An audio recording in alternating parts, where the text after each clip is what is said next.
కాబట్టి వీరప్పయ్య స్వామి అంటారు. ఇదంతా అచ్చమామ గారి ఇల్లు. అక్కడ కాలజ్ఞాన పాత్ర అంటే బ్రహ్మంగారు స్వామి రాసిన తాటాకులంతా లోపల భూములు ఉన్నాయి. ఈ చెట్టుకు మల్లెపూలు పూయాలి. రాబోయే కాలంలో మల్లెపూలు పూస్తే కలియుగాంతం జరగాలని.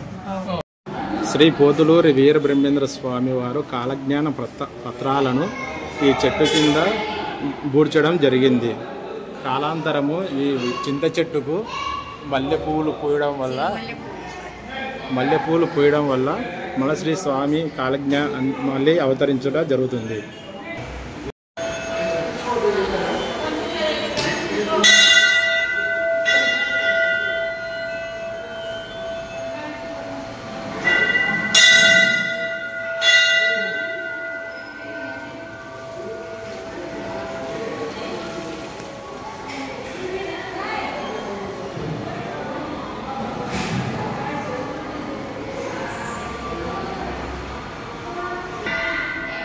కాలజ్ఞాన పాత్ర భూమిలో ఈ చెట్టు మల్లెపూలు పూయాలి.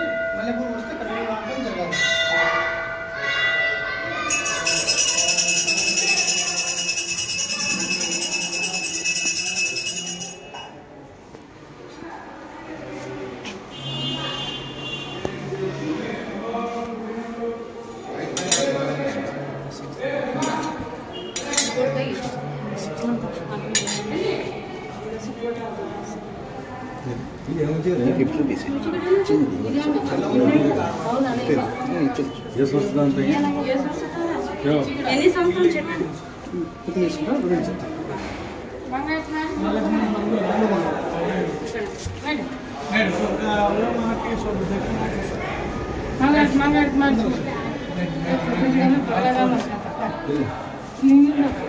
ఇక్కడ చూడమ్మా స్వామి గారు వీరబ్రహ్మేంద్ర స్వామి చిన్నప్పుడు బాల్య వయసులో ఉన్నారు కాబట్టి వీరప్పయ్య స్వామి అంటారు. ఇదంతా అచ్చమామ గారి ఇల్లు.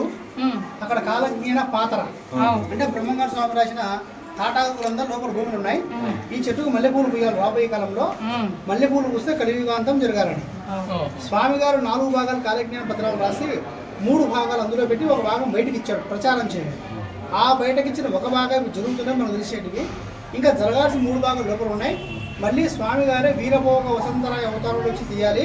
అప్పుడు మిగతా భాగం జరుగుతాయండి. ఈ ఇంట్లో స్వామి గారు చిన్నప్పుడు 16 సంవత్సరాలు పెరిగాడు ఇక్కడ బాల్య వయసులో.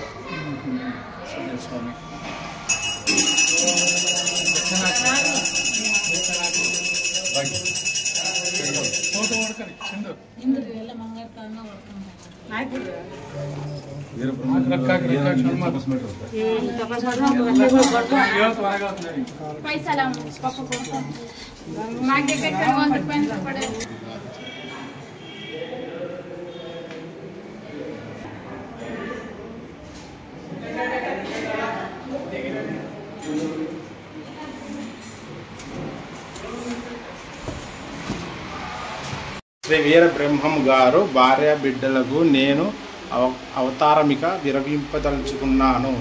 రేపు వచ్చే వైశాఖ శుద్ధ దశమి ఆదివారం నాడు జీవ సమాధి కాబోతున్నాను కనుక వైశాఖ శుద్ధ సప్తమి గురువారం గోవిందయ్యాచార్యులకు ఈ మఠాధిపత్య పట్టాభిషేకం చేయు నిర్ణయించి చెప్పుట. గోవిందయ్యాచార్యుల వారికి వైశాఖ శుద్ధ సప్తమి గురువారం నాటి సుముహూర్తాన కందిమల్లయ్య పల్లెలో మఠ పట్టాభిషేకం వీర బ్రహ్మయ్య స్వామి వారు జపించుట. శ్రీ వీర బ్రహ్మేంద్ర స్వామి వారు సజీవ సమాధి నిర్ణయించుకున్న తర్వాత భార్య అయిన శ్రీ గోవిందమ్మకు ప్రశాంతత వాతావరణంలో సృష్టి రహస్యము తెలుపుచు చావు పుట్టుకలను విశ్లేషిస్తూ కాలజ్ఞానం బోధిస్తూ జ్ఞానోపదేశం చేయుట. శ్రీ వీర బ్రహ్మేంద్ర స్వామి మనోనేత్రంతో తమ కుమారులకు జ్ఞానసిద్ధి తెలియజేయుట. సృష్టి స్థితి లయ గురించి తెలుపుట. త్రికాల జ్ఞానము బోధించుట. శ్రీ వీర బ్రహ్మేంద్ర స్వామి సజీవ సమాధి సమయంలో ప్రియశిష్యుడు సిద్ధయ్య అపరిపక్వ మానసిక స్థితి తెలిసి స్వామివారు సిద్ధయ్య గారిని దేవదారు పువ్వులు బనగానపల్లెకు పోయి తెమ్మని ఆజ్ఞాపించగా స్వామి ఆజ్ఞ పరమాదిగా భావించి వెళ్ళుట. సిద్ధయ్య గారికి మార్గమధ్యంలో శ్రీ స్వామివారు ఋషిశ్వ అవతారంలో స్వామి ఆజ్ఞ యొక్క అంతర్యము తెలుపుట. స్వామివారి అంతర్యము గ్రహించిన సిద్ధయ్య తిరుగు ప్రయాణంలో స్వామివారి లీలలను తెలుసుకొనెను. భయంకరమైన అరణ్యము, జలపాతములు, భయంకరమైన జంతువులు స్వామివారి మాయగా భావించి నిమగ్నుడవుట. లోక కళ్యాణార్థమై శ్రీ మధ్విరాట్ పోతులూరు వీరబ్రహ్మేంద్ర స్వామి పూర్తి జ్ఞాన సిద్ధి పొంది తమ శిష్యులకు, కుమారులకు, భార్యలకు, ప్రజలకు సంపూర్ణముగా బోధించి తద్వారా జ్ఞానసిద్ధుడై సజీవ సమాధి చెందుట. జ్ఞానసిద్ధి పొందిన శ్రీ సిద్ధయ్య గారు దేవదారు పూలతో సమాధి వద్దకు చేరుకోగా స్వామివారి ఆఖరు దర్శనము కొరకై తపించగా స్వామివారు ప్రత్యక్షమై స్వామివారి అంగుళీకము, పాదుకలు, ఏకదంతము సిద్ధయ్యకు ప్రసాదించుట. శ్రీ వీరబ్రహ్మేంద్ర స్వామి ఆజ్ఞ మేరకు పసుపు కుంకుమలు తీయని శ్రీ గోవిందాంబని దూషించిన మునిమరుగు విశ్వబ్రహ్మణులకు శపించుట. శ్రీ స్వామివారు ప్రియకుమారుడైన శ్రీ పోతులూరయ్య మనోదీక్షతో స్వామి ప్రత్యక్షమై సమాధికి ఉత్తర దిశగా ఉన్న కొండలలో జ్ఞానసిద్ధికై తపస్సు చేయమని ఆజ్ఞాపించుట.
శ్రీ స్వామివారి సిద్ధయ్య గారికి బోధించిన సత్యములను గ్రహించిన కక్కయ్య మూఢత్వంతో షడ్చక్రములను పరిశీలించదలిచి తన భార్య ముత్యమ్మ గర్భం కోసి నిరాశ చెంది స్వామివారిని నిందించు దుఃఖించుట.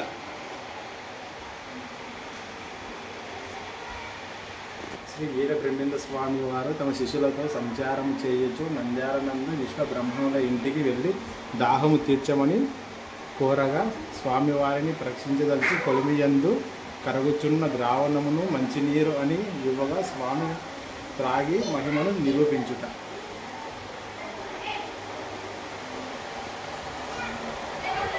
శ్రీ వీరబ్రహ్మేంద్ర స్వామి వారు అడవి మార్గంలో సంచరించుచుండగా బ్రహ్మరాక్షసి దారికి ఆటంకం కలిగించెను. స్వామివారు ఆ రాక్షసికి శాప విముక్తి కలిగించుట.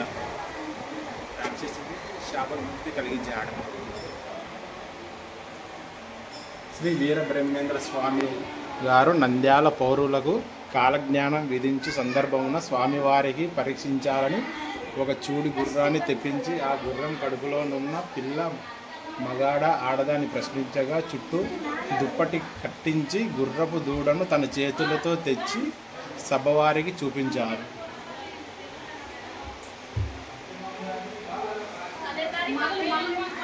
పుష్పగిరి గ్రామ ప్రజలు శ్రీ వీరబ్రహ్మేంద్ర స్వామి వారికి బ్రహ్మరథము పట్టినప్పుడు ఊరేగింపు సమయంలో పుష్పగిరి అగ్రహారికులు బ్రహ్మణులు అడ్డగించి దూషించుట.